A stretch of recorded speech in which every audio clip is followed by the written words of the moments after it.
안녕하세요. 6월 17일 화요일 아침에 인사드립니다. 오늘은 시편 76편 1절에서 12절 말씀을 같이 묵상하고자 합니다. 오늘 시의 내용을 제대로 알기 위해서는 먼저 배경을 이해해야 합니다. 우리가 가진 성경에는 나와 있지 않지만 유대인들이 갖고 있는 70인 역이라고 하는 아주 정통성 있는 성경의 번역본에 의하면 이 시의 표제에 아수르인들에 대하여라는 말이 있다고 합니다. 이것은 히스기야 왕 때 아수르 군대가 예루살렘을 포위하였을 때 이스라엘은 그들을 향하여 전쟁으로 나가지 않았지만 하나님께서 친히 하룻밤에 18만 5천 명을 무너뜨려 주신, 전멸시켜 주신 그 싸움의 승리를 배경으로 하나님을 찬양하는 그런 시인 것입니다. 오늘 본문의 시는 승리를 주신 하나님을 찬양하는 시이며 하나님을 무시하고 하나님의 백성들을 대적하다가 하나님의 손에 멸망당한 아수르 군대를 조롱하는 그런 내용의 시인 것입니다. 하나님을 위대하시다 찬송하고 하나님 앞에 어떤 대적도 있을 수 없다는 내용이 오늘 시 가운데 반복되는 것을 볼 수 있습니다. 그런데 그 중에 내용이 잘 이해되지 않는 몇몇 구절이 있습니다. 저는 먼저 4절 말씀이 잘 이해되지 않았는데요. 우리가 갖고 있는 개역개정 성경으로 보면 이렇게 말씀합니다. 주는 약탈한 산에서 영화로우시며 존귀하시도다. 과연 이게 무슨 말씀일까? 하나님께서 약탈, 도둑질을 좋아하시나? 다른 성경의 번역본을 보니 이렇게 말씀하고 있습니다. 새번역 성경에서는 주님의 영광, 그 찬란함, 사냥거리 풍부한 저 산들보다 더 큽니다 라고 말씀합니다. 약탈을 사냥감이라는 단어로 달리 해석하고 있죠. 또 현대어 성경에서는 이렇게 말씀합니다. 주님이여, 주께서는 영광스러우십니다.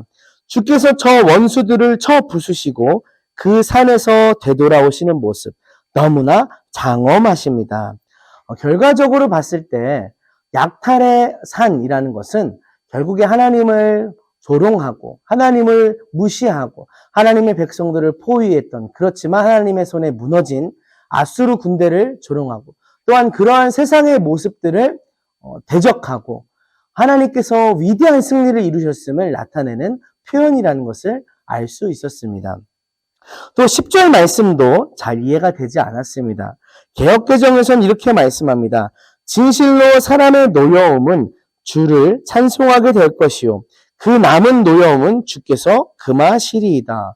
사람의 노여움이 어떻게 주님을 찬송하게 될까? 잘 이해가 되지 않았는데요. 역시 다른 성경으로 보면 이렇게 말씀합니다. 새번역 성경에서는요. 진실로 사람의 분노는 주님의 영광을 더할 뿐이요 그 분노에서 살아남은 자들은 주님께서 허리띠처럼 묶어버릴 것입니다. 그러니까 사람이 분노하는 것이 마치 대적들이 일어나지만 결국에 하나님의 영광을 보여주는 도구가 되었다라는 뜻으로 해석되고 있습니다. 현대어 성경에서는 이렇게 말씀합니다. 원수들이 일으키는 분노는 오히려 주님의 영광만을 더 드러낼 뿐이며 주께서 퍼부으신 분노를 피하여 요행이 살아남은 자들도 결국은 주께서 버리시는 잔치를 맞이하게 되리니 하나님의 위대하심을 역설적으로 드러내는 그런 모습이었던 것 같습니다. 이렇게 오늘 시의 내용은 모두 주님의 위대하심과 또 전쟁에서의 승리를 쟁취하심과 그 앞에 사람이 아무리 대단해 보이는 그런 모습을 한다 할지라도 하나님 앞에는 결코 아무것도 아님을 보여주는 내용이 오늘 시의 찬송 가운데 나와 있습니다. 그래서 11절을 보면 이렇게 말씀하죠. 너희는 여호와 너희 하나님께 서원하고 갚으라. 서원하고 갚는다는 것은 신앙의 대상, 경배의 대상, 의지의 대상, 찬송의 대상을 하나님을 그런 신앙의 대상으로 삼으라 라는 말씀입니다. 하나님 앞에 사람 아무리 대단해 보여도 아무것도 아님을 인정하고 위대하신 하나님을 의지하고 따르는 저와 여러분 되기를 원합니다. 오늘의 적용 질문 보겠습니다. 첫 번째 질문입니다. 하나님이 꾸짖으시니 이스라엘의 원수는 어떻게 되었나요? 한 방에 물러가서 죽게 되었습니다. 나는 언제 살아계신 하나님의 능력을 선명하게 체험했나요? 이 질문을 앞에 두고 스스로 돌이켜 봤을 때 개인적으로 어떤 수치상으로 표면적으로 드러나는 그런 표지는 마땅히 생각나지 않았지만 하나님의 임재를 느낄 때 하나님의 능력을 더욱 깨닫게 된다는 것을 생각해 볼 수 있었습니다. 여러분의 삶 속에서 하나님의 능력을 선명하게 체험했던 것을 다시 한번 기록해 보시고 기억해 보시길 바랍니다.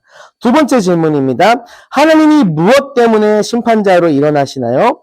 바로 진정한 통치자는 하나님밖에 없음을 알리기 위해서 일어나십니다. 사람들이 교만하죠.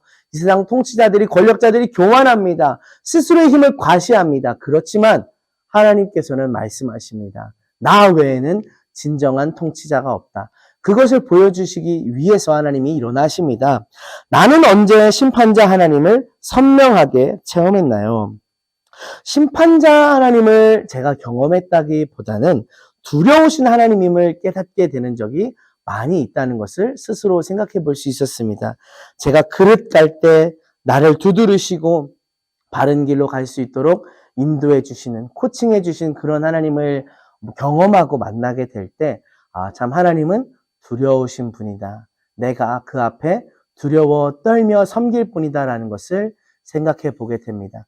여러분의 삶 가운데 그렇게 인도하셨던 하나님, 때로는 두렵게, 때로는 심판으로 임하셨던 하나님을 기억해 보면서 오늘 하루도 믿음의 삶으로 나아가시길 소망합니다. 기도하겠습니다. 하나님은 위대하신 하나님이시며 이 세상의 진정한 통치자이십니다. 저희들이 사람을 두려워하지 않게 하여 주옵소서. 사람의 소리와 사람의 생각과 사람의 말들과 사람의 권세를 두려워하지 않게 하여 주시옵소서.